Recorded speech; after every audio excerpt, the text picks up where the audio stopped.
tentang kalimat penting atau isi dari cerita itu. Kalau gagasan pendukung adalah kalimat yang mendukung keseluruhan isi dari paragraf tersebut. Jadi satu paragraf itu agar saling sambung menyambung, agar enak dibaca, itu harus ada satu kesatuan antara gagasan pokok dan gagasan pendukung. Ya, oke.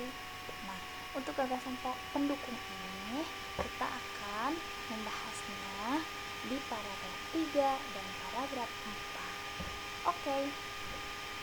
Nah, tadi kata Bu Lina, gagasan pokok itu biasanya berada di awal atau di akhir paragraf. Kalimat awal ini Bu Lina highlight ya, menggunakan warna kuning.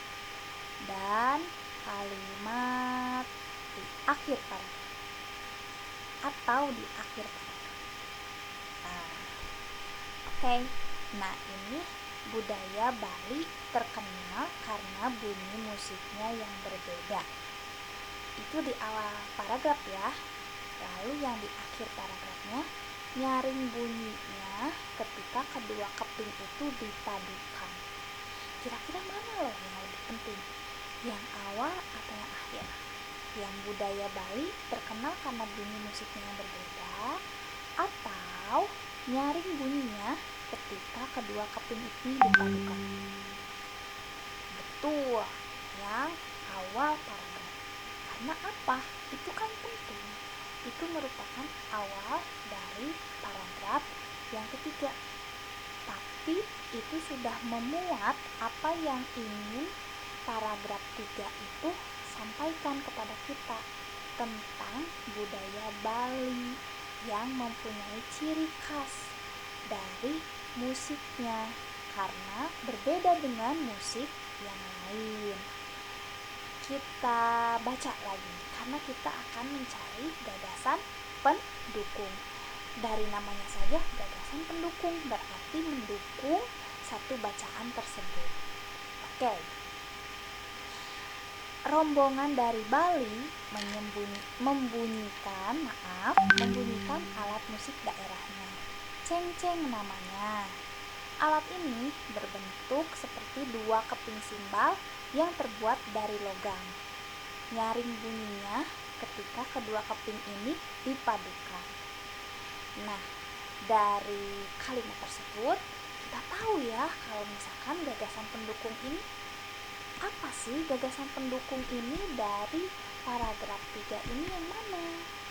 Berarti rombongan dari Bali membunyikan alat musik daerahnya. Cengceng namanya. Di awal kalimat, di awal paragraf ada kalimat budaya Bali terkenal karena bunyi musiknya yang berbeda. Berarti kan harus didukung dengan misalkan contoh alat musik Bali, ya kan? Nah, ini langsung nih setelah kalimat gagasan pokoknya, kalimat pentingnya, ide pentingnya, langsung ada nih rombongan dari Bali membunyikan alat musik daerahnya. Cengceng namanya. Nah, berarti yang mempunyai ciri khas alat musik ciri khas yang dari Bali itu adalah ini, cengceng. Begitu. Dapat dimengerti? Ini yang boleh highlight ya. Ini gagasan pendukung. Nah, untuk yang keempat, paragraf 4 kita cari ya. Nah, kata Bu Lina tadi, kita cari dulu gagasan pokoknya. Gagasan pokok itu biasanya ada di depan paragraf atau di akhir paragraf. Nah, rombongan dari Bali diikuti oleh rombongan dari Toraja. Kita highlight dulu ya. Atau bila kalian memprint buku modul, boleh digarisbawahi. Tapi bila tidak, boleh dibaca saja ya. Dan ditulis gagasan pokoknya ini. Itu rombongan dari Bali kayak gitu ya. Nah, Yang di akhir kalimat kita highlight juga, budaya Toraja sangat menarik untuk dipelajari. Nah, kita lihat dulu nih. Rombongan dari Bali diikuti oleh rombongan dari Toraja. Ini kalimat penting bukan ya? Ini seperti informasi ya. Kalau misalkan rombongan dari Bali ini, setelah rombongan Bali ada rombongan Toraja. Berarti ini hanya sebagai informasi untuk kita yang membaca paragraf keempat ini. Berarti bukan gagasan pokok. Nah, kita lihat ini yang di akhir kalimat, di akhir paragraf, budaya Toraja sangat menarik untuk dipelajari.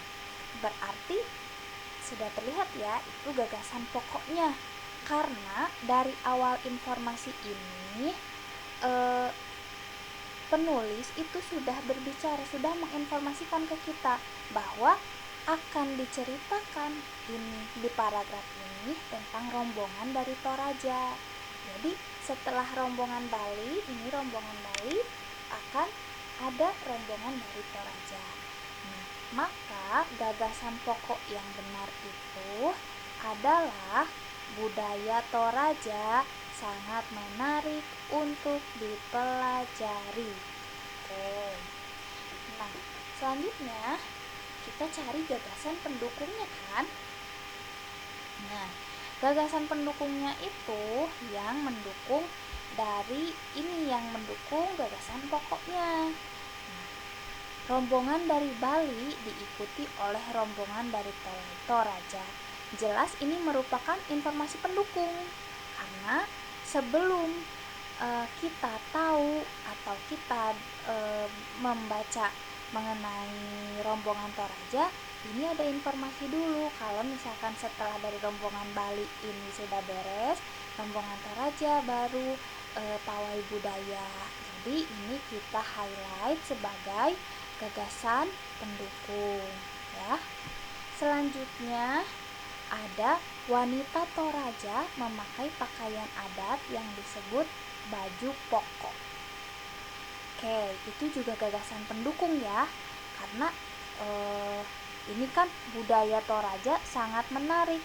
Berarti kalau berbicara mengenai budaya, itu termasuk pakaian adat, terus rumah adat, alat musik khas dari Toraja ya. Oke, selanjutnya ada rombongan laki-laki. Ini kan sebagai cerita dari rombongan Toraja. Ini menceritakan kan? Jadi dari rombongan Toraja ini, wanita Torajanya pakai pakaian adat, rombongan laki-lakinya menggunakan pakaian adat, terus membunyikan alat musik yang disebut Pak Pompang, yang bentuknya seperti angklung dan memiliki bunyi yang unik. Nah, jadi satu paragraf utuh terdiri dari satu gagasan pokok dan terdiri dari beberapa gagasan pendukung. Karena bila tidak ada gagasan pendukung, maka satu paragraf tersebut tidak akan utuh. Bagaimana anak-anak mengerti tidak tentang materi gagasan pokok? Oke, untuk hari ini Ibu cukupkan sampai sini ya. Untuk tugasnya nanti akan Ibu berikan di WA saja ya. Untuk ini hanya penjelasan saja. Baik, Ibu cukupkan sampai sini ya. Terima kasih kepada para bunda yang sudah mendampingi anaknya di rumah.